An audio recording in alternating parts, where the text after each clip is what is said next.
बिस्मिल्लाहिर्रहमानिर्रहीम। अगर ससुराल में कोई आपकी खुशी बर्दाश्त नहीं कर पा रहा तो आज की वीडियो आपके लिए, क्योंकि शायद मसला आप नहीं बल्कि मसला हसद है। हसद एक ऐसा मसला है जो हमारे माशरे में आजकल बहुत आम हो चुका है।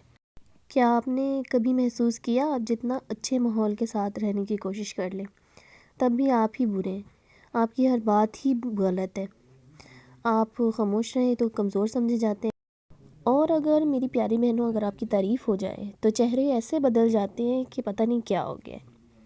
अस्सलामुअलैकुम, welcome back to my new video simple life with me. एक नई मोटिवेशनल वीडियो के साथ मैं आपके लिए हाजिर हुई हूँ। तो मेरी प्यारी बहनों, आज हम बात करेंगे ससुराल में हसद क्यों किया जाता है, या वैसे ही लोग अक्सर लोग आपसे बहुत हसद करते हैं, आपसे हसद क्यों करते हैं और इस हालात में आपने किस तरह उनका मुकाबला करना है, और सबसे अहम बात कि इस्लाम हमें क्या सिखाता है। आखिर तक ज़रूर देखें वीडियो को, क्योंकि इस चीज़ का शिकार आज के दौर में हर कोई है। पहली बात कि ससुराल में हसद क्यों पैदा होता है। जब नई बहू घर में आती है तो सिर्फ एक इंसान नहीं आता, बल्कि जो नई मोहब्बत और नई तब्दीलियाँ आती हैं। कभी कभी दूसरे को लगता है कि किसी नए के आने से उसकी अहमियत कम हो गई है, किसी को आपकी खूबी बर्दाश्त नहीं होती तो किसी को आपकी खुशी चुभती है, और यही एहसास आहिस्ता आहिस्ता हसद बन जाता है। याद रखें, हसद आपकी गलती नहीं, ये दूसरे के दिल की जंग होती है। सबसे पहले तो हम देखना चाहिए कि हसद की मतलब की निशानी क्या है, मतलब किस तरह हमें पता चले कि ये जो बंदा है या ये जो बंदी है ये मुझसे हसद कर रही है। सबसे पहले तो आपकी खुशी, कोई भी खुशी हुई हो मतलब कि, तो उस पर वो खुश होने की बजाय खामोशी छा जाएगी। अगर आप किसी भी चीज़ में कामयाब हो रहे हैं तो आपको नज़रअंदाज कर दिया जाएगा, और इसी तरह छोटी छोटी बात को बड़ा बना दिया जाएगा। अगर कहीं आपकी तारीफ़ हो रही है तो उस पर भी दूसरों का रवैया बदल जाएगा। तो इन सब हरकतों से समझ जाएं कि मसला रवैये का नहीं है, ये मसला दिल के हसद का ही है। अच्छा, तो इस्लाम हमें क्या सिखाता है। इस्लाम में सबसे पहले तो आपने लड़ना नहीं है। इस्लाम हमें ये सिखाता है लड़ाई झगड़े नहीं करने।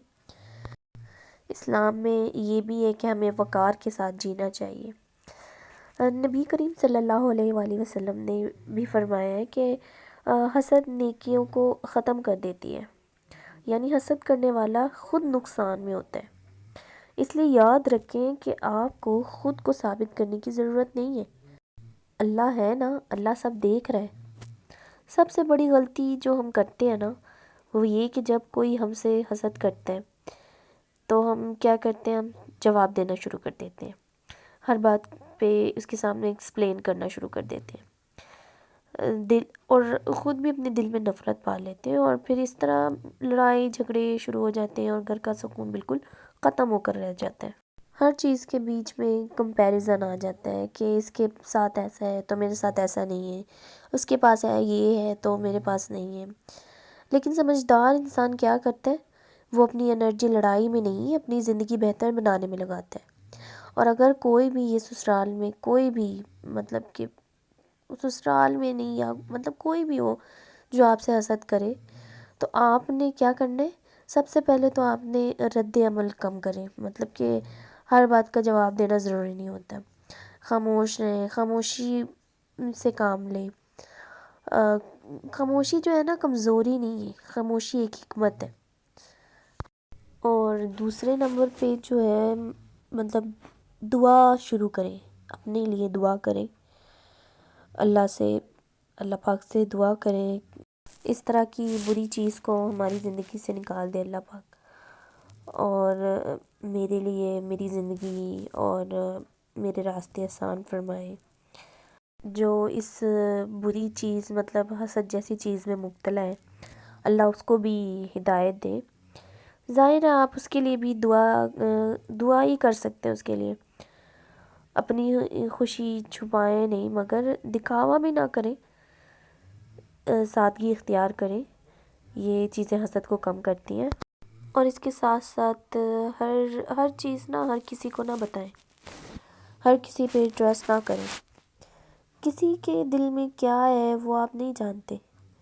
کوئی بھی مطلب کام شروع کرنے والے ہیں، کوئی کاروبار یا کہیں جانا ہے آپ نے، یا کچھ پلان کیا آپ نے، کچھ برتھ ڈے پلان کیا ہے، کوئی سرپرائز ہے، مطلب کچھ بھی آپ کرنے جا رہے ہیں تو فوراً سے اپنی بات ہر کسی سے شیئر نہ کریں، کچھ اپنے تک بھی رکھیں، اور ہر بات مطلب شیئر کرنے کی ضرورت نہیں ہے ہر کسی سے۔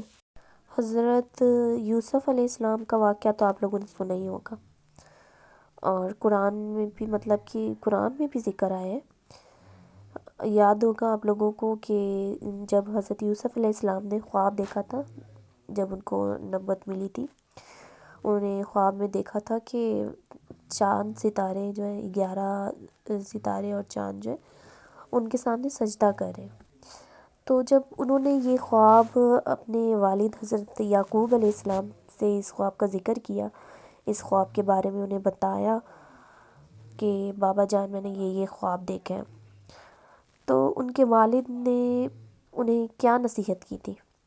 انہیں یہی نصیحت کی تھی نا کہ بیٹا یہ اس خواب کا ذکر جو ہے نا تم اپنے بھائیوں سے مت کرنا، کیونکہ ان کے والد کو پتہ تھا کہ میرے جو مطلب باقی بیٹے ہیں وہ حضرت یوسف علیہ السلام سے حسد کرتے ہیں، اسی وجہ سے انہوں نے کہا تھا کہ اپنے خواب کا ذکر اپنے بھائیوں سے نہ کرنا، کہ یہ نہ ہو کہ وہ حسد میں آ کر تمہیں کوئی نقصان پہنچا دے یا تمہارے ساتھ کچھ برا کر دے، اسی وجہ سے۔ دیکھیں نا، حسد کتنی خطرناک چیز ہے، اپنے سگے رشتوں کو نہیں بخشتی ہے یہ۔ خیر، جو چوتھی چیز ہے وہ کیا ہے کہ اللہ سے آپ نے حفاظت مانگنی ہے ہر روز ہر وقت، مطلب 5 وقت کی تو نہ آپ نے نماز پڑھنی ہے، 5 نمازوں میں آپ نے اپنے اللہ سے اپنی حفاظت مانگنی ہے، اپنے شوہر کی حفاظت مانگنی ہے، اپنے بچوں کے لیے حفاظت مانگنی ہے، اور روز آپ نے آیت الکرسی پڑھ کر اور 3 کل جو ہے مطلب تینوں کل پڑھ کے، آیت الکرسی پڑھ کے اپنے بچوں پر دم کریں، اپنے اوپر دم کریں، اپنے شوہر پر دم کریں، اور اپنی قدر کو نہ پہچانیں۔ لوگوں کا رویہ آپ کی ویلیو ڈیسائیڈ نہیں کرتا، اپنی قدر خود کرنا سیکھیں، پھر لوگ بھی آپ کی قدر کریں گے۔ اور ساتھ ساتھ اصل بات پتہ ہے کہ اصل طاقت کیا ہے؟ اصل طاقت یہ ہے کہ آپ کا دل صاف ہونا چاہیے، آپ کے دل میں کوئی بدگمانی نہیں ہونی چاہیے، کیونکہ اللہ آخر میں نا مظلوم کے صبر کو ضائع نہیں کرتا، اللہ اس کے صبر کا اجر ضرور دیتے ہیں، اور سب سے بڑی بات اللہ آپ کے ساتھ ہے نا، تو آپ کو کس چیز کا خوف، کس چیز کا ڈر؟ بس اللہ سے دعا کریں، اللہ آپ کے ساتھ ہے۔ اور اللہ کبھی کبھی آپ کو خاموش اس لیے بھی رکھتا ہے، اکثر ہوتا ہے نا آپ جواب نہیں دے پاتے، خاموش رہ جاتے، تو یہ اللہ کی مرضی سے ہوتا ہے، اللہ آپ کو اس لیے خاموش رکھتا ہے تاکہ وہ خود آپ کے حق میں بولے۔ ایک وقت ایسا ہے کہ وہ وقت آپ کے حق میں بولے گا اللہ کے حکم سے، آپ کو بولنے کی کوئی ضرورت نہیں ہے، آپ کو لڑائی کرنے کی کوئی ضرورت نہیں ہے۔ اور اگر آج آپ اپنے سسرال میں کسی حسد کا شکار ہیں، کوئی آپ سے حسد کرتا ہے، یا ویسے ہی کوئی بھی آپ سے حسد کرتا ہے سسرال میں نہیں کہیں باہر، تو یاد رکھیں آپ اکیلی نہیں ہیں، اللہ آپ کے ساتھ ہے، اللہ پاک آپ کے صبر کو دیکھ رہا ہے، اپنے دل کو صاف رکھیں، یہ بس آپ کا کام ہے کہ آپ اپنے دل کو صاف رکھیں، اور یقین کریں جو عورت صبر اور اخلاق سے جیتی ہے نا، آخر کار عزت بھی اسی کو ملتی ہے۔ بس آپ اللہ پر یقین رکھیں اور باقی سب کچھ اللہ پہ چھوڑ دیں، انشاءاللہ ایک دن سب بہتر ہوگا۔ اس کے ساتھ ساتھ اب مجھے اجازت دیں، ملتے ہیں نیکسٹ موٹیویشنل ویڈیو کے ساتھ، ایک نئی نصیحت، ایک نئی امید کے ساتھ۔ اگر میری ویڈیو آپ کو اچھی لگی تو لائک، سبسکرائب اور شیئر ضرور کیجیے گا۔ اب نیکسٹ ویڈیو میں ملاقات ہوگی، آپ سب اپنا خیال رکھیے گا، اور ساتھ ساتھ مجھے بھی دعاؤں میں یاد رکھیے گا، اور اس بابرکت مہینے میں اپنے لیے بھی بہت بہت بہت ساری دعائیں کیجیے گا، اور مجھے بھی اپنی دعاؤں میں شامل کیجیے گا۔ اسی کے ساتھ ساتھ اللہ حافظ۔